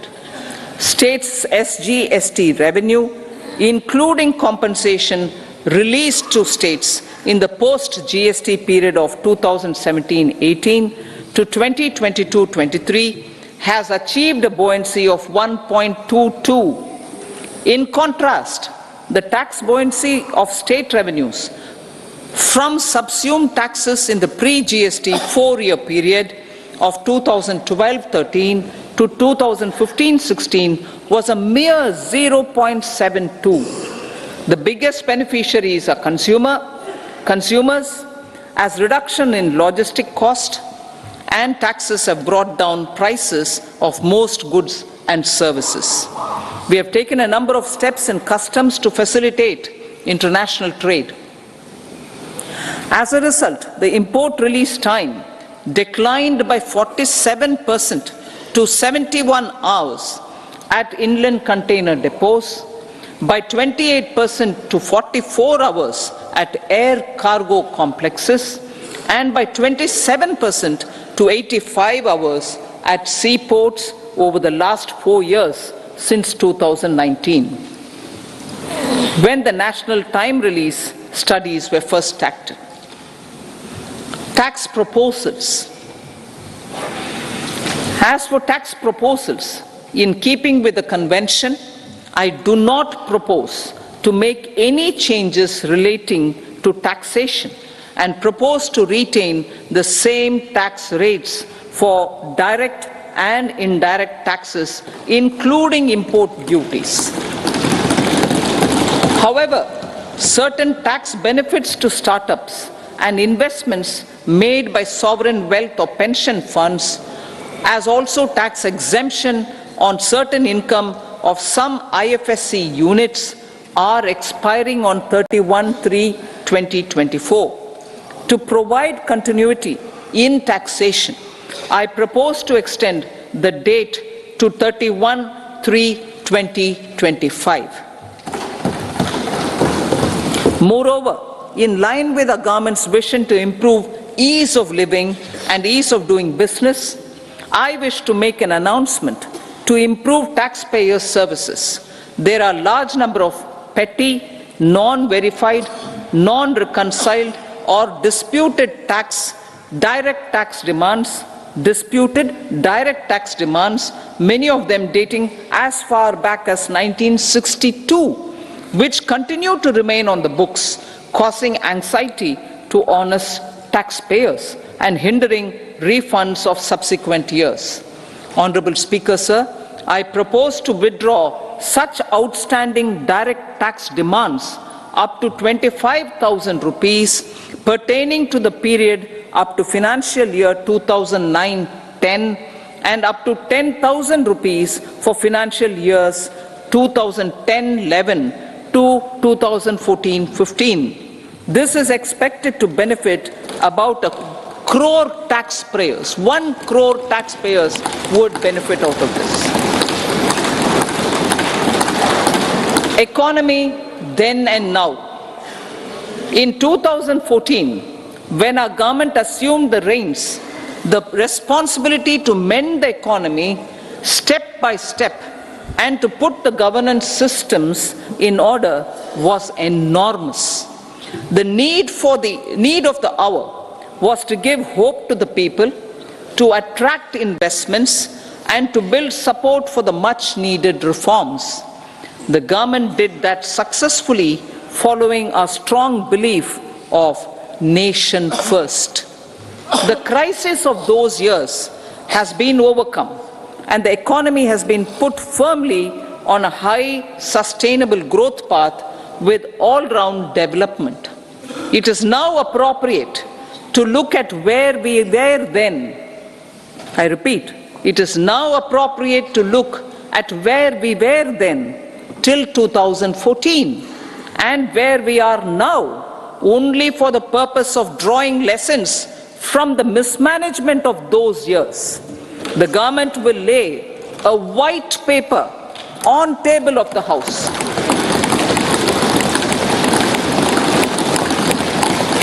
The exemplary track record of governance, development and performance, effective delivery and Jan Kalyan has given the government trust, confidence and blessings of the people to realize whatever it takes, the goal of Vikasit Bharat with good intentions, true dedication and hard work in the coming years and decades. With this, Honorable Speaker, I commend the interim budget to this august House. Jai Hind.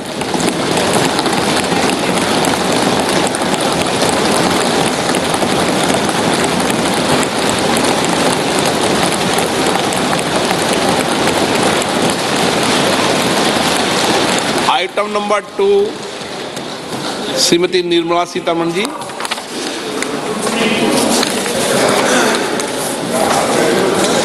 So, with your permission, I rise to lay on the table the following statements under Section 3(1) of the Fiscal Responsibility and Budget Management Act 2003, Medium-Term Fiscal Policy cum Fiscal Policy Strategy Statement and Macroeconomic Framework Statement. Item number 3, Srimati Nirmala Sitharaman ji. Sir, with your permission, I rise to move for leave to introduce the Finance Bill 2024. प्रश्न ये है कि विधेयक को पुनर्स्थापित करने की अनुमति प्रदान की जाए। जो सदस्य इसके पक्ष में हाँ कहें, जो सदस्य विरोध में ना कहें। मेरे विचार में निर्णय हाँ वालों के पक्ष हुआ, हाँ वालों के पक्ष हुआ। माननीय मंत्री जी विधेयक को पुनर्स्थापित करें। So I introduce the bill. सभा की कार्रवाई शुक्रवार दिनांक 2 फरवरी 2024 को प्राप्त 11 बजे तक के लिए स्थगित की जाती है।